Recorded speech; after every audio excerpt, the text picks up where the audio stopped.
នៅសតវត្សទី16នៃគ្រិស្តសករាជ1949ព្រះបាទអង្គច័ន្ទរាជាកំពុងគ្រប់គ្រងរាជធានីលង្វែកដោយសុខសន្តិភាពប៉ុន្តែកងទ័ពសៀមក្រោមការដឹកនាំរបស់ពូញីអ៊ុងបានលើកទ័ពយ៉ាងច្រើនសន្ធឹកសន្ធាប់មកឈ្លានពានទឹកដីខ្មែរដោយបោះទីតាំងនៅតំបន់អង្គរ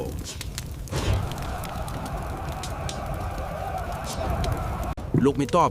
កម្លាំងគេច្រើនណាស់មិនអាចទប់ជាប់ទេយើងគួរតែដកទៅលង្វែកសុំជំនួយពីព្រះរាជាបើយើងដកថយពេលនេះសត្រូវនឹងមានមូលដ្ឋានរឹងមាំវាយលុកដល់រាជធានីយើងត្រូវតែទប់រហូតដល់ដំណក់ឈាមចុងក្រោយឯងត្រូវតែយកសម្បត្តិរបស់យើងឲ្យអ្នកនាំផ្សាយយកទៅឲ្យព្រះអង្គនៅរាជធានីលង្វែកអ្នកភូមិទាំងអស់គ្នាពួកចៅសៀមវាកំពុងវាលុកខ្លាំងណាស់ដើម្បីដណ្ដើមទឹកដីយើង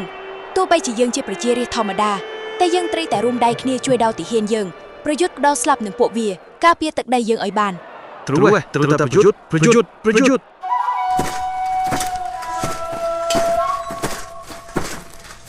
អ្នកទាំងអស់គ្នាអាចសម្រាកនៅទីនេះសិនដើម្បីយកកម្លាំងប្រយុទ្ធនៅថ្ងៃស្អែក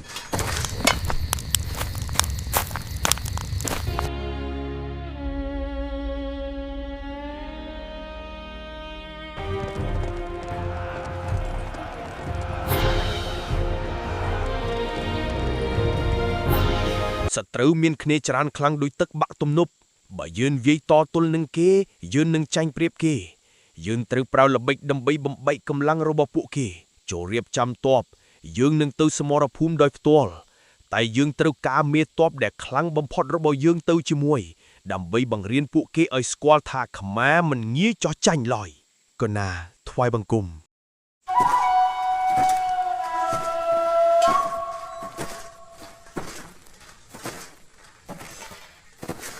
ថ្ងៃនេះយើងនឹងវាយឲ្យពួកខ្មែរទាំងនោះដឹងថាយើងខ្លាំងប៉ុណ្ណាអ្នកណាអាចយកក្បាលមេតបខ្មែរបានយើងនឹងឲ្យរង្វាន់ជាទីកប់ចិត្ត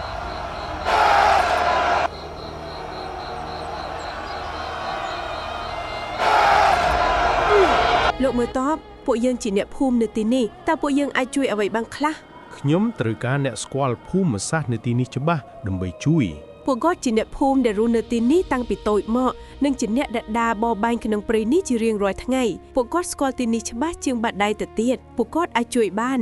ល្អណាស់ពួកគេមានគ្នាច្រើនតែមិនស្គាល់ភូមិសាស្ត្រច្បាស់ទេដូច្នេះយើងនឹងប្រើល្បិចដើម្បីពញាពេលរបស់ពួកគេក្នុងការវាយលុកទម្រាំមានតបជំនួយមកដល់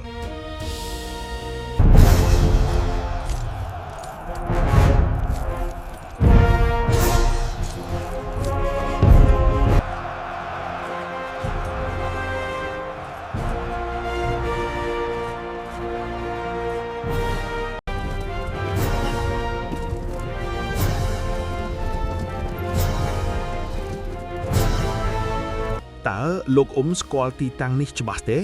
វាជាកន្លែងដែលពួកសៀមកំពុងបោះទីតាំងនៅទីនោះពួកយើងស្គាល់ច្បាស់ណាស់លោកមេតបតើលោកមេតបចង់ឲ្យពួកយើងធ្វើអី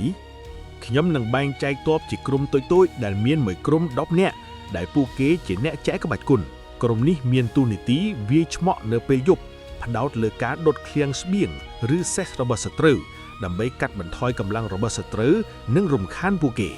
ហើយអ្នកភូមិដែលស្គាល់ទឹកដីច្បាស់អាចចូលរួមជាមួយពួកយើងមួយក្រុមម្នាក់តើយើងនឹងចាត់ការពេលណាលោកមេតបចាត់ការនៅយប់នេះអ្នកនាងផ្កាសូមជួយចាត់ចែងជាមួយអ្នកភូមិខ្ញុំនឹងរៀបចំទ័ព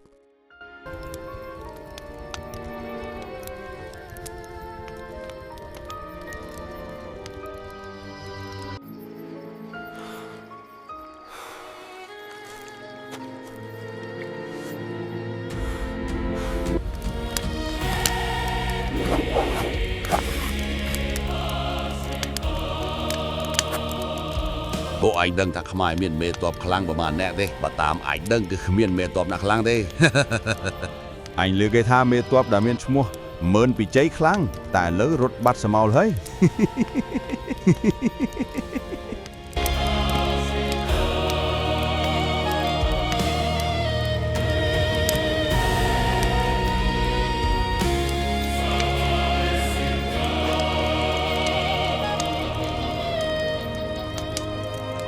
យើងត្រូវតែបំបែកគ្នា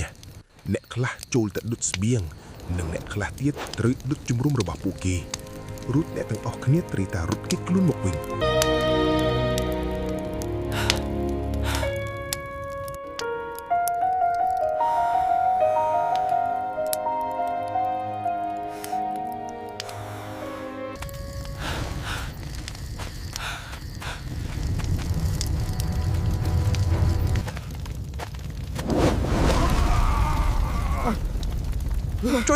ជួយស្អីគេជុំភ្លើងឆេះហើយពួកអដែងឆេះងាប់ជួយម្រាយអញក្រោកឡើងពួកអដែងអាណាគេមកជក់ថ្នាំអីនៅនឹងងាប់ជួយម្រាយហើយរត់ទៅរត់ទឹកលោតទឹកហើយលោតទឹកបាននៅក្បែរមុតទឹកយងកុំអីងាប់អញ លោកមេតបពួកយើងបានដុតបំផ្លាញស្បៀងពួកសៀមបានមួយចំនួនធំ ល្អណាស់ធ្វើការបានល្អពេលនឹកឃើញចំដសើយទេពេលភ្លើងកំពុងឆេះអាទាហានមួយនោះវាស្រែកថាអាណាមកជក់ថ្នាំអីនោះហ្នឹងភ្លើងឆេះហើយពួកដែងងើបឡើងឆេះងាប់ជួយម្រាយឲ្យអញ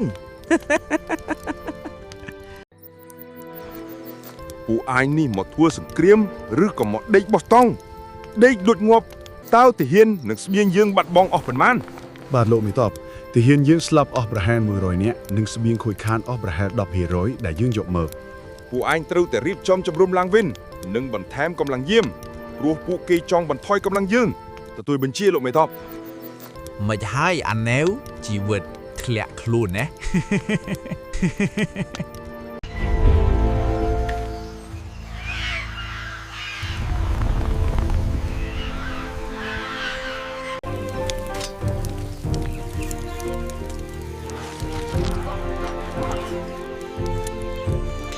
ពីយប់មិញយើងទៅតែបានបំផ្លាញស្បៀងនិងជំរុំរបស់បញ្ញាអង្គបានមួយចំនួនទូចពួកគេអាចនឹងវាយបកយើងវិញនៅពេលណាមួយ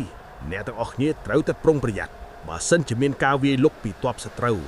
ក្រុមរបស់យើងគឺមានគ្នាតិចតួចណាស់បើប្រៀបធៀបជាមួយពួកគេ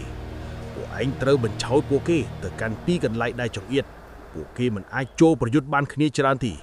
ពួកឯងត្រូវផ្ដាច់ផ្លូវពួកគេជាកង់កុំព្យាយាមវាយតទល់នឹងពួកគេចំមុខបានលោកមេតបត្រូវពន្យាពេលសត្រូវទម្រាំទ័ពជំនួយយឺមកដល់ដែលព្រះអង្គនឹងដឹកនាំទ័ពមកដោយផ្ទាល់ពីលង្វែកមកទីនេះអាចប្រើពេលពី5ទៅ7ថ្ងៃ